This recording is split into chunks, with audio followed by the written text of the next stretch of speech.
एक समय की बात है, गौतम बुद्ध अपने शिष्यों के साथ बैठे हुए थे और उन्हें उपदेश दे रहे थे। वे अपने शिष्यों से कहने लगे, क्रोध इंसान का सबसे बड़ा दुश्मन है। क्रोध करने वाला व्यक्ति खुद को तो हानि पहुंचाता ही है, लेकिन इसके साथ वह दूसरों को भी हानि पहुंचाता है। वह प्रतिशोध की आग में जलता रहता है और अपने जीवन को बर्बाद कर लेता है। उनके उपदेश खत्म हो जाने के बाद उनके शिष्यों में से एक शिष्य खड़ा हुआ और गौतम बुद्ध से कहने लगा, तू एक ढोंगी है। तेरी बातें मनुष्य के रहन सहन से विपरीत है। तू जो भी कहता है उसे अपने जीवन में अनुसरण नहीं करता और दूसरों को यह सब करने के लिए कहता है।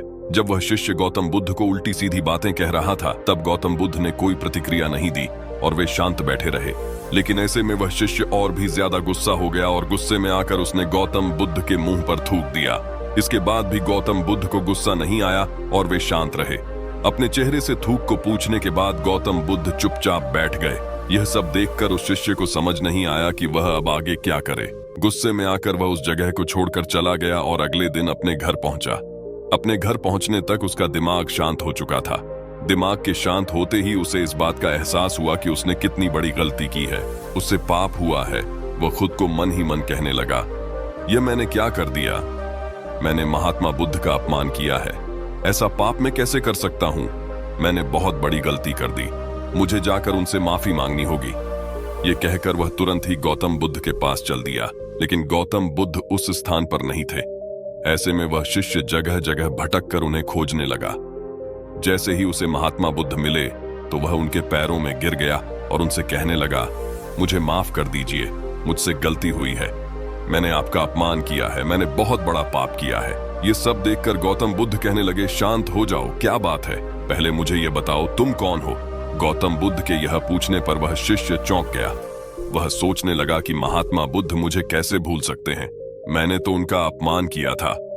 यह सोचकर उसने महात्मा बुद्ध से पूछा, मैं वही शिष्य हूं जिसने कल आपका अपमान किया था और आप इतनी जल्दी मुझे भूल गए? महात्मा बुद्ध उस शिष्य से कहने लगे, मैंने तो पहले ही वह स्थान छोड़ दिया है और तुम अभी तक वहीं खड़े हो। तुम्हें अपनी गलती का आभास हो गया। तुम पश्चाताप कर चुके हो। अब तुम आज के दिन में जीने का निर्णय लो। यदि तुम बीते हुए कल की बातें याद करके परेशान रहोगे तो तुम्हारे वर्तमान और भविष्य दोनों बिगड़ेंगे। तुम अपनी गलती से सीखो, उसे दोहराने की जगह आज को सुधारो। हमें कल की बातों को कल में ही रखकर आगे चलना चाहिए। भविष्य अच्छा हो या बुरा, उसके बारे में बार बार विचार नहीं करना चाहिए। मैं बीती हुई बातों को पीछे छोड़कर आगे चलता हूँ। ऐसा ही हम सबको भी करना चाहिए। महात्मा बुद्ध की यह बातें सुनकर वह शिष्य और भी ज्यादा प्रभावित हो गया। वह उनसे कहने लगा, मैं आज से आपकी हर बातों को ध्यान रखूंगा। उस व्यक्ति का सारा बोझ उतर गया। वह महात्मा बुद्ध के चरणों में गिर गया और उसने अपना क्रोध छोड़ने का संकल्प लिया। बुद्ध ने उसके सिर पर आशीर्वाद का हाथ रखा। उस दिन से उस व्यक्ति में बदलाव आ गया। साथ ही उसके जीवन में सत्य, प्रेम और करुणा की धारा बहने लगी।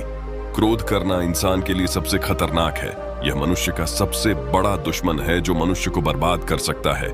इसीलिए मनुष्य को कभी भी क्रोध नहीं करना चाहिए। हमें बीती हुई बातों को भूलकर आगे बढ़ना चाहिए।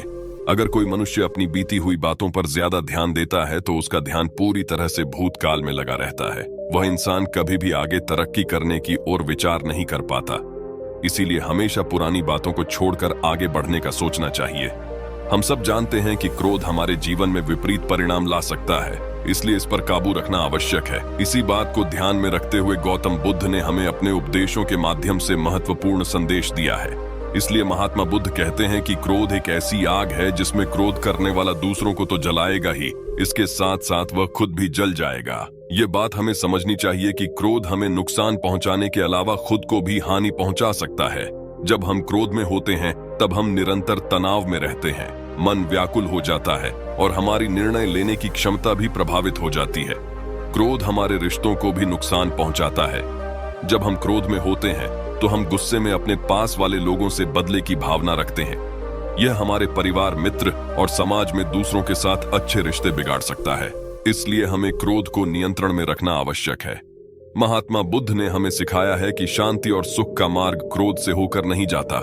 वास्तविक शांति और सुख का मार्ग अंतर्मन की स्थिति के माध्यम से प्राप्त होता है। महात्मा बुद्ध ने हमें यह भी सिखाया कि हमें पश्चाताप करना चाहिए और गलतियों से सीखना चाहिए।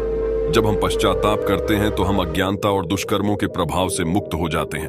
हमें आत्मसंयम का विकास करना चाहिए और क्रोध को संयमित रखने के लिए ध्यान लगाना चाहिए। मेरे प्यारे साथियों, क्रोध हमारे जीवन में विपरीत परिणाम ला सकता है। हमें अपने आप को संयमित रखने की पूरी कोशिश करनी चाहिए। हमें पश्चाताप करना और उससे सीखना चाहिए। गुस्सा करके हम अपने सामने होने वाली चीजों को सिर्फ एक तरह की नजर से देखते हैं और कई बार ऐसा व्यवहार हमें चीजों और नजरियों से दूर रखता है जो कठिनाइयों का सामना करने में सबसे जरूरी होते हैं।